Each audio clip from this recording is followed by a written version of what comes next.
Bonjour, mon nom est Hugo Trépanier, spécialiste en applications manufacturières chez Erisco. Je commence un petit vidéo sur les nouveautés de Inventor 2015. Alors, ce sera divisé en plusieurs petites vidéos. Pour démarrer, je vais commencer avec les améliorations les plus importantes au niveau du métal en feuille.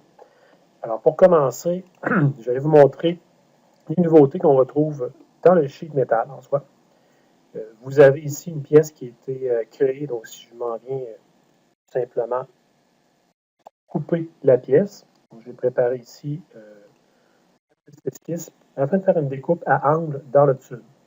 Ce qu'on avait comme problème dans Inventor, c'est lorsqu'on vient faire une coupe à travers, par exemple, toute la pièce, on va avoir ce qu'on appelle une coupe directe.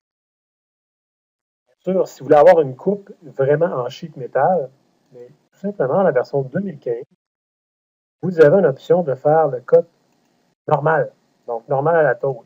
Ce qui va donner comme résultat, si je m'en viens dans la vue de côté, vous allez voir que la coupe se fait normalement par rapport à l'épaisseur de la tôle. Alors, si je m'en viens faire un déplié, je n'aurai pas l'effet de double ligne qui se produisait anciennement. Donc, il s'agit d'une belle amélioration au niveau du sheet métal.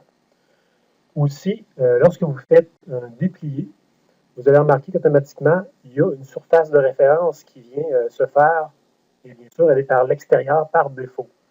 Ce qui fait en sorte que si on vient faire une mise en plan, donc du déplié, par défaut, vous allez avoir au niveau des annotations des plis le fameux down. Dans bien des cas, les gens préfèrent avoir la version up, donc de l'autre côté. Alors, ce qu'on va faire, c'est qu'avant de faire le déplié, il faut simplement définir de quel côté est la face de référence. Alors, par défaut, il apprend toujours à l'extérieur. Simplement venir sur le bouton qui est ici en haut de définir la face de référence à l'intérieur. Vous créez la mise à plat.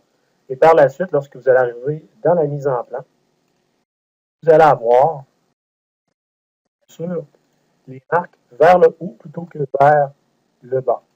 Donc, vous allez revenir mettre les bennes et vous voyez ici up plutôt que down. Alors, ce qui est important de retenir, c'est lorsque vous faites un déplié, avant même de le faire, de définir de quel côté vous voulez avoir votre face de référence. Il est possible aussi, depuis la version 2015, si vous utilisez l'outil de punch, par exemple, je vais aller chercher ici un punch tool ici. Alors, lorsqu'on vient faire un punch, anciennement, on pouvait juste les faire perpendiculaires à la pièce. Maintenant, vous pouvez le faire, bien sûr, à travers le pli. Alors, je vais avoir simplement le résultat suivant. Donc, il s'agit de quelques améliorations qu'il y a en sheet metal, donc les plus importantes.